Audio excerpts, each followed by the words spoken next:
Welcome into another episode of Locked On Phillies, one of the wildest walk-offs that you'll ever see in the history of Major League Baseball. And the Phillies were on the right side of it.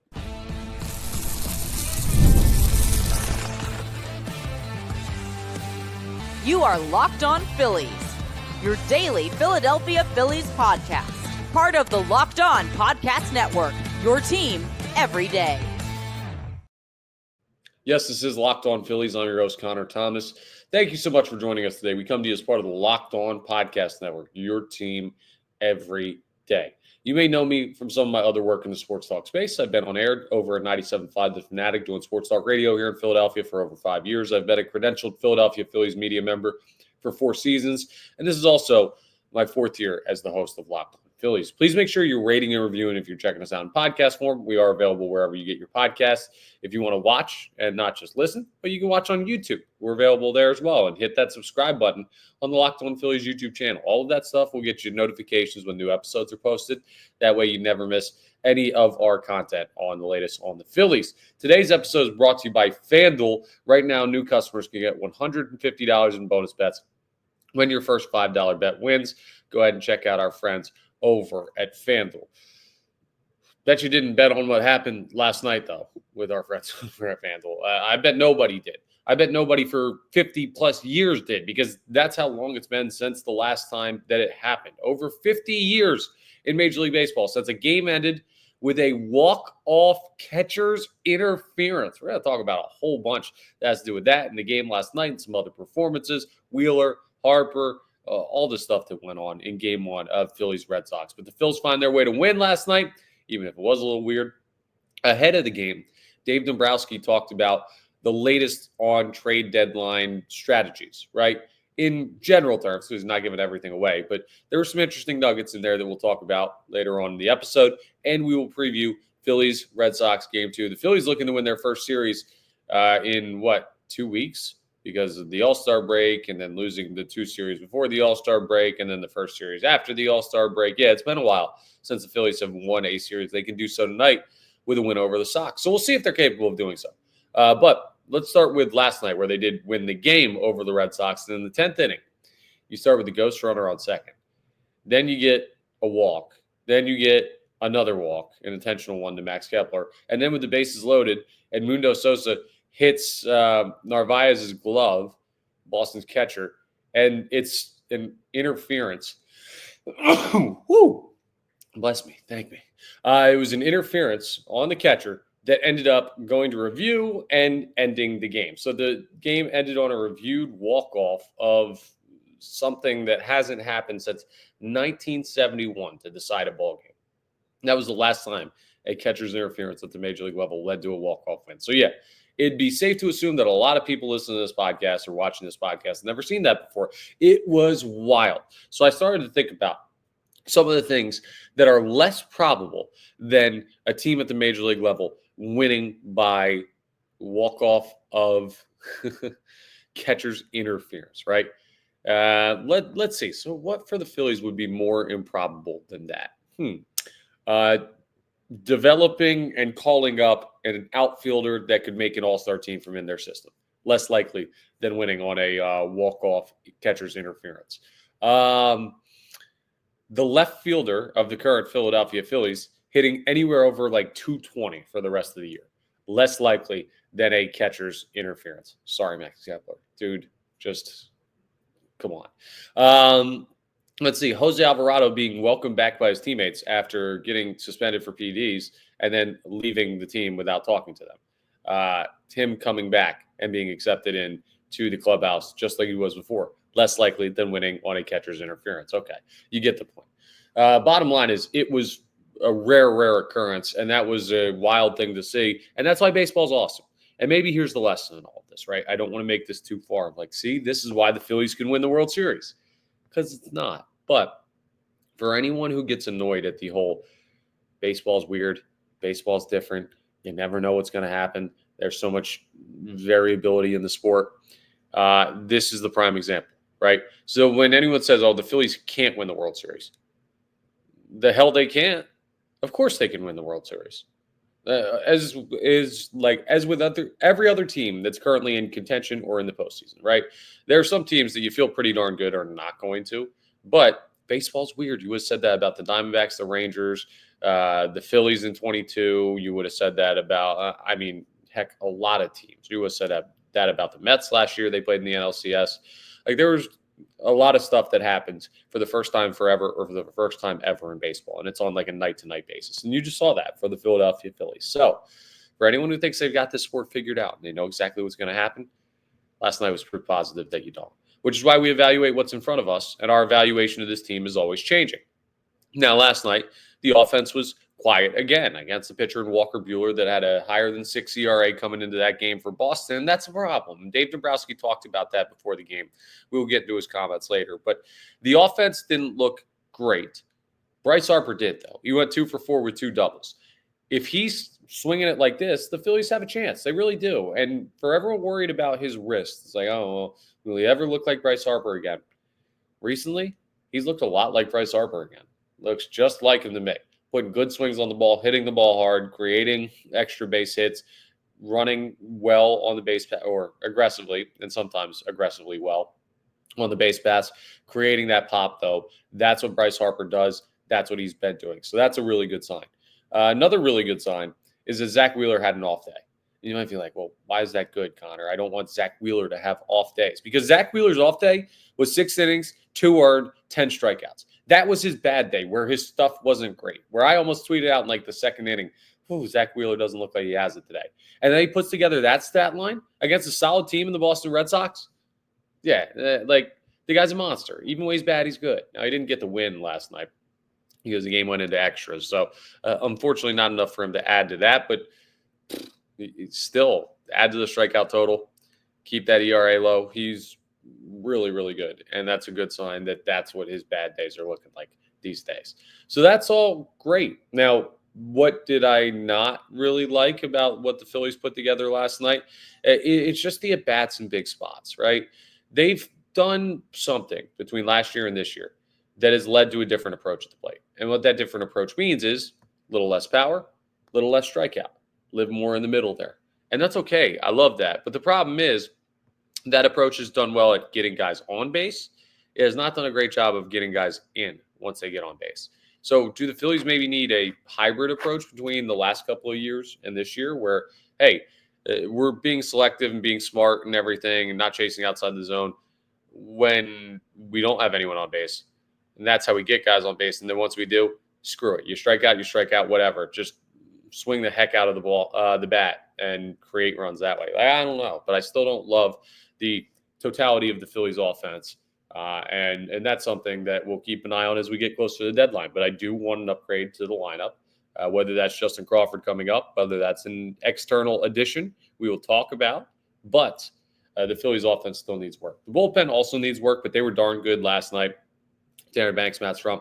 Dude, Max Lazar gets the most credit out of anybody. Max Lazar is kind of in a weird spot right now. So he comes in, if you didn't see the game last night, in the 10th inning, ghost runner on second, and he ends up striking out 2 of the batters he faces. He gets all 3 outs without allowing a run, which basically guarantees the Phillies a victory, right? Maybe not with this offense, but yes, it basically guarantees the Phillies a victory. When you have the winning run on second with no outs and you can bunt them over and then just like anything in play is potentially a winner, or if you get walk, catcher's interference. There's a lot of ways to win it once you have the winning run as the home team on second base. But Max Lazar got the Phillies there with a nasty performance out there on the mound. And I'm not here yet, so don't jump the gun on me, all right? Don't be like, oh, see, Connor's such a Phillies homer. He's saying Max Lazar is the Jose Alvarado replacement. That's not what I'm saying.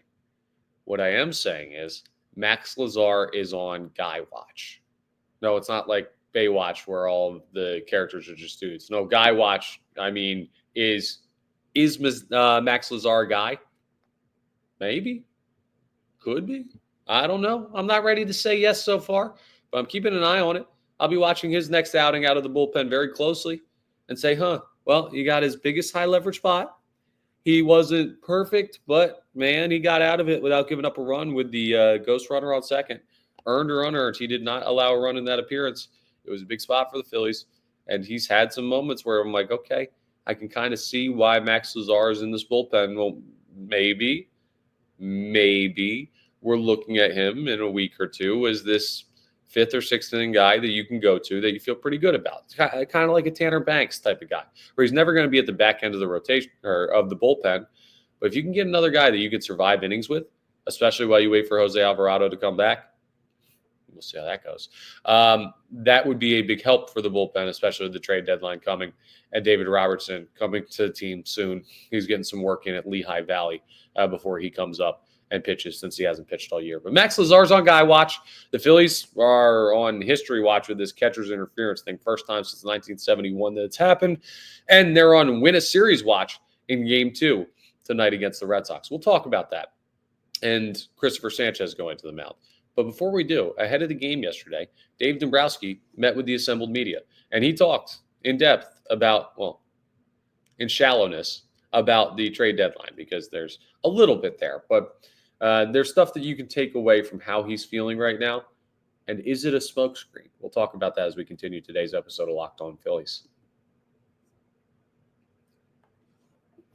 Let's talk about Supply House first, though. Get the supplies you need from the site made for the skilled trades. That's Supply House. Whether you're in plumbing, HVAC, or electrical work, Supply House is the reliable way to order products online. Their easy-to-use website is packed with helpful resources and the latest product info to help you get the job done right. Plus, with a complete inventory of over 200,000 parts from 400-plus top brands, you're going to find exactly what you need, delivered fast from coast to coast. Maybe you need help with an order. Well, Supply House offers expert support and industry-leading service, so you're always going to talk to a real person. And for trade pros looking for an extra edge, their free Trade Master program offers exclusive perks like a dedicated phone line, free shipping, and discounts on every order. Thousands of skilled professionals are already taking advantage, and now it's your turn. So join the Trade Master program today at supplyhouse.com/TM and start ordering plumbing, HVAC, and electrical supplies with just a few clicks. Plus, use promo code SH5 and you'll get 5% off your first order. That's supplyhouse.com. One more time, visit our friends over at supplyhouse.com. All right, so Dave Dombrowski talked ahead of the trade deadline. He talked before the game yesterday, actually, and it may be the last time that we hear him before the July 31st trade deadline that is 9 days away by the time of recording this. This is the 22nd when I'm recording this of July, so we're getting there. We're almost to a week. Here's the number one thing that I want you to take away right now in this moment from what Dave Dombrowski said. He was talking about moves ahead of the trade deadline and work to be done and things they're evaluating. And he said, we have 10 days till the deadline? And he was saying this yesterday, so he was correct. He goes, hey, trade deadline time, 10 days is a lot of time. There is plenty of time for things to happen. Positively, negatively, waiting, being aggressive, all of this stuff also on the table. So anyone who's going, why haven't they made a trade yet? Why haven't they done this, done that, done this? Look around baseball. Who are the teams that are making big trades right now? You got one in town right now that traded Rafael Devers, and the reason that they did so is because he was unwilling to play the positions that they wanted him to play, right? So he ends up on the Giants. That's the biggest trade in baseball so far this year, and that was not a deadline, we need stuff. That was this player is causing problems in our organization. Get him out of here, right? Other than that, who are the teams that have made these major trades that you want the Phillies to make? First to the bowl doesn't always eat best, all right? This is not just a simple substance like that. This is a very complicated market that you need to wait to develop and wait to feel out. And it seemed like Dave Dombrowski, who has done this for 40 years, has a pretty darn good handle on that. But is his view on what the Phillies need correct? So he talked about the lineup, the hot and cold nature of the Philadelphia Phillies offense. And we've heard this and seen this all year, right? There's no secret. This team can be streaky, and they haven't been as consistent as they've needed to be one of the top-tier teams in baseball.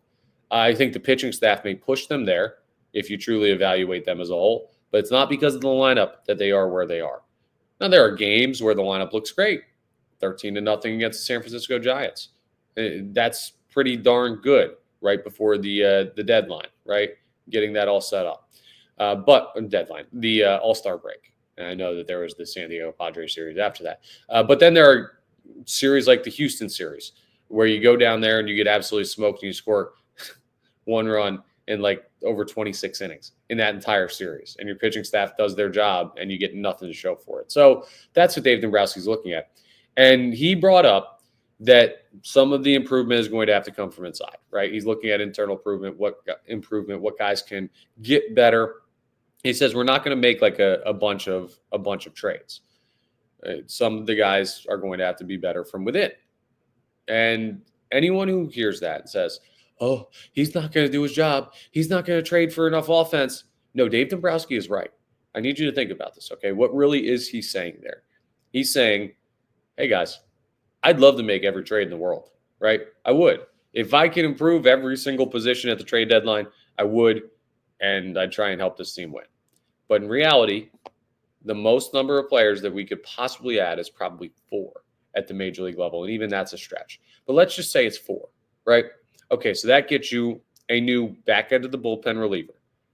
That gets you a new other reliever of some sort, right? Whether that's another high leverage guy or a middle of the pack guy. And then you got Robertson and whoever those 2 guys are to balance out the bullpen. But that's already 2. Then maybe you get a left fielder and maybe you get a center fielder, right? At the end of the day, that's adding 2 guys to your lineup. You know who's still in your lineup? If that happens, Bryson Stott or Edmundo Sosa as a platoon. You know who's still in that lineup? JT Realmuto behind the dish. You know who's still in that lineup? Nick Castellanos in right field. Bryce Harper at first base. Alec Bohm when he comes back at third base. So, yeah, you upgrade what's going on in your trouble spots in left field and center field, but that still has to come with, hey, this dude's not hitting up the snuff. He needs to be better. Like the majority of the Phillies lineup for what's going to be their postseason push and their postseason run is already here. I think in reality, you're going to see them add 1 player on like the lineup side, on the offensive side, that could change around the dynamic of this, at least from the trade deadline. We'll see what they do with Crawford calling up. But if that's the case, well, then, yeah, guys need to step up. And it's not because Dave Dombrowski doesn't want to add to the lineup. It's because what is he going to trade? Every single prospect in the minor league system and dish everybody and just make 7 or 8 trades and just have nothing like, no, that's not realistic. We've seen the Phillies the last couple of years, 2, maybe 3 trades, 4 players at most. And that's not going to fix everything. So some of the guys internally need to start picking it up. And some of the guys have. Guys like JT Realmuto, guys like Brandon Marsh have started to play better. Guys like Max Kepler and Bryson Stott have almost continued to play worse. So there are changes needed to be made. But anyone who heard that was like, oh, he's not going to do enough. No, I don't think that's what he's saying. I think he's saying regardless of if I do enough, we're still screwed if we don't hit in October. We've seen that for years. If we don't have a balanced enough lineup, and you can't just rebalance the lineup in totality at the deadline. So work to do. Now, you could say, hey, why didn't you rebalance the deadline yourself in the offseason instead of signing Max Kepler? And that's fair criticism. But that's a conversation. Like, we are where we are. Let's try and figure out where we go from where we are, right? That's the goal of this deadline. It's not for relitigating what Dave Dombrowski screwed up in the offseason. Same thing with the bullpen. Another thing that he talked about is he got into the Alec Bohm injury situation just briefly, asked if it changed anything about the trade deadline, how long he's going to be out, anything as far as that's concerned. And, he said, no, it's not anything serious. So hopefully Bohm should be back relatively soon. I know he is on the injured list with a fractured rib, but it doesn't sound like it's going to be like months and months. So hopefully Bohm is fine. So that's a good sign there as far as that's concerned. And then the other stuff was just general trade deadline conversation about like what they're looking for and where they're looking to add. And it's all kind of the same business as usual for the Philadelphia Phillies when it comes to what they're looking to accomplish. Like he talked about being aggressive at the deadline. I was like, yeah, I mean, we'd like to be aggressive, but at the same time, you have to let the market shake out and see what's going on. So that's where the smokescreen part of it comes in. For anyone who wants Dave Dombrowski to come out and say, we need bullpen help, we need a right-handed bat in the outfield, we are in trouble if we do not get these. You know what he's doing? He's putting a big Post-it note on his forehead that says, other GMs or other presidents of baseball operations call me and force me to take a bad deal. He's not going to do that, right? He's going to try and negotiate from a position of strength, even though we know and other front office executives know how much the Phillies need some help in certain spots. He's not going to broadcast that out because he can play the behind the scenes game of like, no, you know what? We actually have some stuff going on here that we feel pretty good about. Oh, no, you know what? I didn't really need one that bad. So this guy from this other team, that's good enough for me. And that will prompt other people to make moves. So again, just like we've talked about before, inherently a president of baseball operations, a GM, a front office executive, inherently their job is to either conceal the truth or flat out lie to create the best possible deal to get players into this organization to win. It's not slimy and it's not wrong. It's the nature of the position to try and fool other people who are trying to do the same thing. And sometimes that comes at the expense of fooling the fan base or even straight up saying stuff that the fan base knows not to be true just so he can negotiate from a position of strength. So hold the phone for the next 9 days, right? We will see for sure, very clearly, whether or not the Phillies did enough, right? And that may take a little bit to truly bake out. But at the end of the day, just don't freak out these next 9 days. We're playing a giant game of chicken. Dave Dombrowski's leading, but fan base, try and follow just for a little bit. And then on August 1st, if they didn't do enough, we will have plenty of time to lose our minds about what they did or didn't do. So we'll get there. Just hang on for me for like a week and a half. Coming up next, the Phillies. Well, if they keep winning, that makes Dave Dombrowski even more likely to go heavy at the trade deadline. John Middleton as well. Winning baseball teams lead to buying front offices. So how can the Phillies win tonight?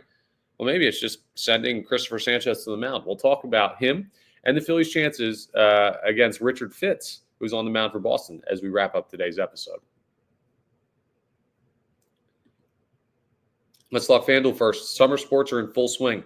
And whether you're all about baseball under the lights, golf on the green, or high-stakes soccer action, FanDuel is the best way to make every game even more exciting. You're already following the action. Why not make it a little more thrilling? With FanDuel, you can get in on the game while your friends are getting sunburned at the beach. I've been using FanDuel to track my favorite matchups around baseball because I'm zoned in on the Phillies. But I need to see what's going on around baseball as well because I like to make a little bit of money and see what teams are performing well and where there might be gaps in the market. And the app keeps it fresh with new daily promotions and fun ways to bet on all of those games. It's easy to use, fast to pay out, and makes even regular season games feel like must-watch events. Whether I'm placing a same-game parlay or watching a bet ride into the ninth inning, FanDuel makes it feel like I'm part of the action. And if you're new to FanDuel, new customers can bet just $5 and get $150 in bonus bets if your first bet wins. Open the FanDuel app today or visit FanDuel.com to get started. Again, that's FanDuel.com.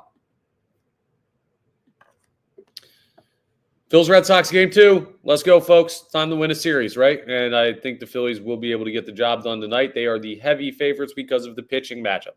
Christopher Sanchez goes to the mound. 8-2 record, 2.5 ERA, 115 innings pitched, 122 strikeouts. And he faces off against Richard Fitts. Have fun with the name if you'd like to. I'm going to choose not to out of a sense of professionalism, but, I'm taking it. But Ricky Fitts is on the mound for the Red Sox tonight. He's got a 1-3 record, a 4.28 ERA. He's thrown 33 2/3 innings, and he struck out 28. So, I mean, he's a guy that you look at and say he's okay, middle of the road, nothing crazy, nothing you're going to have to worry about if you're the Phillies hitters. He's a righty that plays into the better lineup for the Phillies and more consistency because he just faced Walker Buehler the previous night. He was a righty. So I like this matchup for the Phillies on the mound. I like the matchup for Christopher Sanchez on the mound as far as he's concerned as well. Zach Wheeler didn't have his best stuff, still struck out 10. And if the Boston Red Sox offense has an Achilles heel, it's their strikeout numbers. They strike out a bunch. They can create runs, but if you get a punch-out pitcher out there on the mound and he's got good stuff, it could be a long night for the Bo Sox. So, Christopher Sanchez, hopefully his changeup's working. Hopefully his fastball's working. That two-pitch combo can get the job done. As far as the Phillies lineup tonight, because we do have the lineup, Trey Turner is leading off. Schwarber batting second. Bryce Harper batting third. Castellanos batting fourth. Realmuto batting fifth. Marsh batting sixth, which I know a lot of people are upset about. Brandon Marsh batting sixth. Well, guess what? The guys below him are Otto Kemp, who's still a rookie. Max Kepler, who is hitting 205, and Bryson Stott, who's hitting 230, but still, like that 230 is not created equal. Marsh is batting 250. He deserves to be where he is in the lineup, but it also shows you the weakness of the Phillies lineup. But career versus fits, none of the Phillies hitters have ever seen him. Now, when we look at the Boston lineup, they've got Ref Snyder leading off, Roman Anthony batting second, Alex Bregman third, Gonzalez cleanup, Trevor Story batting fifth, Masataka Yoshida batting sixth, Rafaela in center field. Narvaez behind the dish again, batting eighth. We'll see if he can keep his glove to himself this time. Toro batting ninth. And career against Sanchez, they have 5 total at-bats as a team against Christopher Sanchez. Ref Snyder's 0 for 2. Rafaela is 1 for 1. Narvaez is 1 for 2. So not a lot of familiarity here. And you see this a lot with interleague games and with interleague games with pitchers that have not been doing it for like a decade, where you see there'll be scouting report information, but not seeing it in real life, first seeing it in a video form and then stepping out there and trying to hit it, totally different. So I'd expect Christopher Sanchez to have a monster night tonight.